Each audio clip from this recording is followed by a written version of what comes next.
Have you ever wondered who the first Hashira were, the warriors who started it all? Long before Tanjiro, Gyuu, or Rengoku, there existed a generation of demon slayers so powerful that even Muzan himself feared them.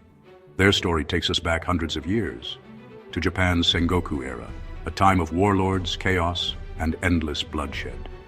In the shadows of those battles, the first demon slayer corps rose, and at their peak stood the legendary Hashira. Back then, demons roamed freely. Entire villages vanished overnight, and humans had no real defense. That was until a swordsman named Yoriichi Tsugikuni appeared. His sun-breathing technique changed everything. His movements were flawless, as if the world itself slowed down when he swung his blade. When he fought Muzan, he nearly destroyed him single-handedly, forcing the Demon King to flee and hide for centuries.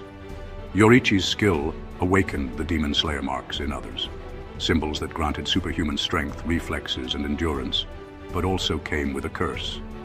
Everyone who bore the mark would die before reaching 25. Still, that didn't stop them. These marked warriors became the first generation of Hashira, the pillars of the Demon Slayer Corps. At the heart of this story were two brothers, Yoriichi and Michikatsu Tsugikuni. Yoriichi, the son Hashira, embodied perfection, kind, humble, and unmatched in power. Michikatsu, though equally gifted, was haunted by jealousy.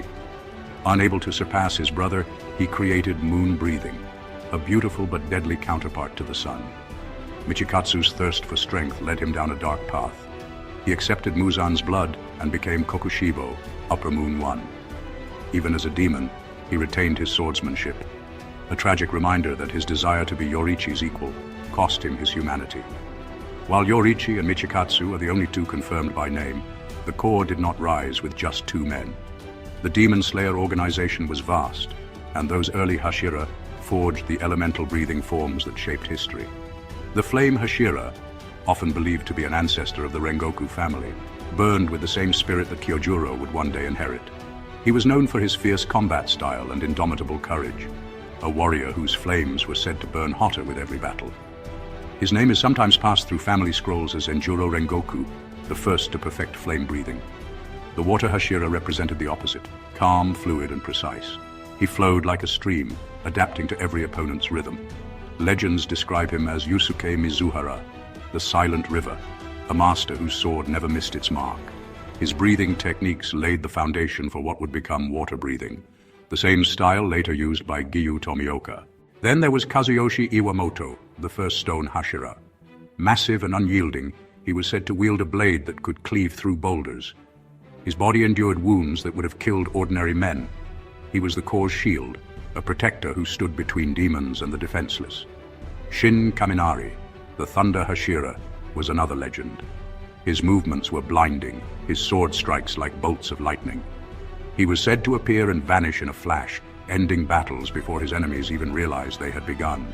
His techniques inspired the thunder-breathing style, later mastered by Zenitsu's ancestors.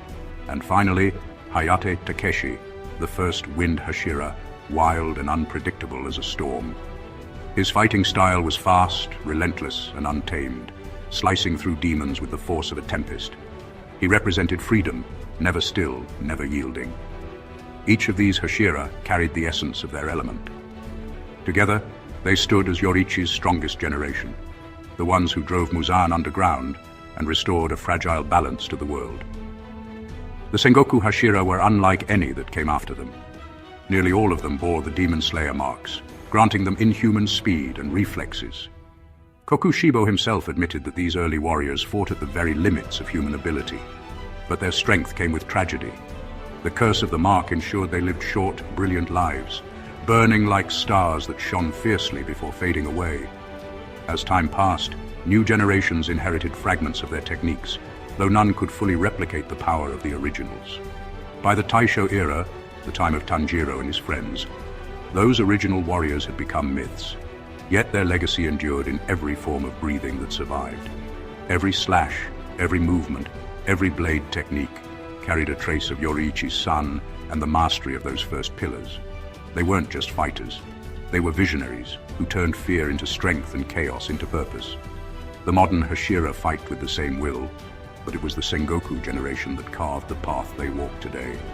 So when you see Rengoku's burning determination, Gyu's calm control, or Sanemi's raging ferocity, you're witnessing echoes of warriors who lived over 500 years ago. The first Hashira stood against darkness when hope was nearly gone, and their courage built the foundation for everything that came after. The golden age of demon slayers began with them, and their spirit lives on in every swing of a Nichiren blade. Which era do you think was stronger? The Sengoku pioneers, or the modern Hashira we know and love? Let me know in the comments below.